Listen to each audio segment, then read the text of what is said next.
सर्वविस्वन्यस्तपादपद्मायते वामहस्तालोलवेदशास्त्रायते ज्ञानसूर्यायते दत्तरूपायते श्रीवेणुगोपालकृष्णाय वन्दनम् श्रीवेणुगोपालकृष्णाय वन्दनम् श्रीवेणुगोपालकृष्णाय वन्दनम् త్యాగేనైకే అమృతత్వమానసు అనేది వేదవాక్య వివరణ 2వ భాగము.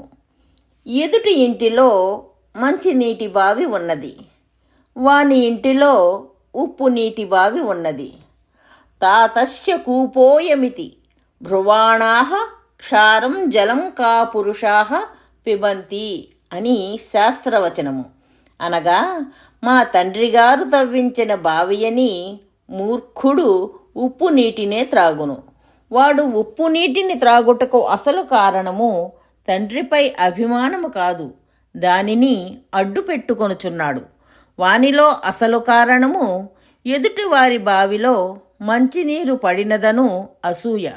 తాను నీటి కొరకు మరి ఒకరిని యాచించనేలనను అహంకారము వానిని ఉప్పు నీరు త్రాగునట్లు చేయుచున్నవి.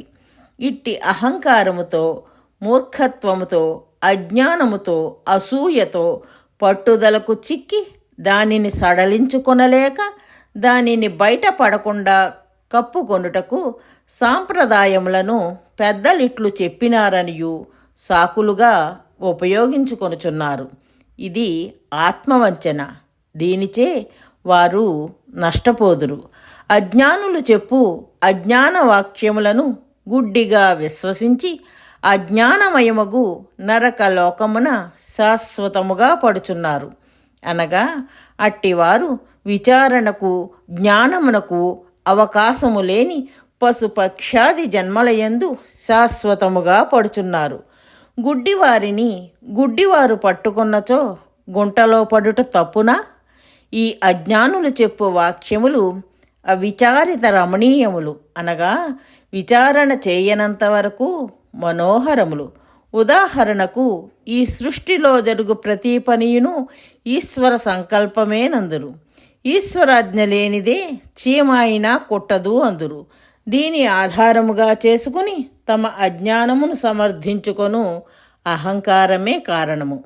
స్వామి నరసింహుని రూపములో వచ్చినప్పుడు హిరణ్యకశిపుడు, స్వామి, ప్రతిదీ నీ సంకల్పము చేతనే జరుగును కదా, కావున ప్రహ్లాదుని నేను హింసించుట నీ సంకల్పమే. ఈశ్వరాజ్ఞ లేనిదే చీమ అయినను కొట్టనప్పుడు నీ ఆజ్ఞ లేకుండా నేను ప్రహ్లాదుని ఇంత హింసించుట సాధ్యమా? కావున నన్ను సంహరించుట అన్యాయము. దానికి స్వామి సమాధానము ఏమని చెప్పును? ఓరి రాక్షస, ఇప్పుడు నిన్ను చీల్చి చంపుటయు ఈశ్వరాజ్ఞయే, ఇదియు స్వామి సంకల్పమే. హత్య చేశాక వాడు న్యాయస్థానములో ఇదే మాటను చెప్పినచో న్యాయమూర్తి నీకు ఉరివేయుట కూడా ఈశ్వర సంకల్పమనియే చెప్పును. సృష్టిలో ప్రతి పనియును ఈశ్వరుని శక్తి చేతనే జరుగుచున్నది నిజమే, కానీ ఆ పనిలో సంకల్పము ఈశ్వరునిది కాదు, సంకల్పము జీవునిది. సంకల్పించిన వారికే కర్మఫలం అంటును. సంకల్పము లేకుండా కర్మ చేసిన వారికి కర్మఫలము అంటదు. సంకల్పము ఫలము మీద ఉన్న ఆశ వల్లనే జరుగుచున్నది. ఫలాశ లేని వారికి సంకల్పము కలుగదు, కావున కర్మ చేసినను ఫలము అంటదు అని భగవంతుడు గీతలో పదే పదే ఘోషించినాడు. మా ఫలేషు కదాచన మా కర్మఫలహేతుర్భూః అనాశితః కర్మఫలం సంగం త్యక్త్వా ధనంజయ ఇత్యాది అనేక శ్లోకములు కలవు. సూచన: ఆధ్యాత్మిక జ్ఞాన ప్రచారము చేయడము భగవంతుడికి అమితమైన ఆనందాన్ని కలిగిస్తుందని శ్రీకృష్ణ పరమాత్మ శ్రీమద్ భగవద్గీతలో చెప్పియున్నారు. అందుకే జ్ఞానయజ్ఞేన తేనాహం అని గీతలో అన్నారు. మనకు ఆధ్యాత్మిక జ్ఞానము శాశ్వతమైన సంతోషాన్ని కలిగించటమే కాక ప్రపంచంలో శాశ్వతమైన శాంతిని కూడా నెలకొల్పుతుంది.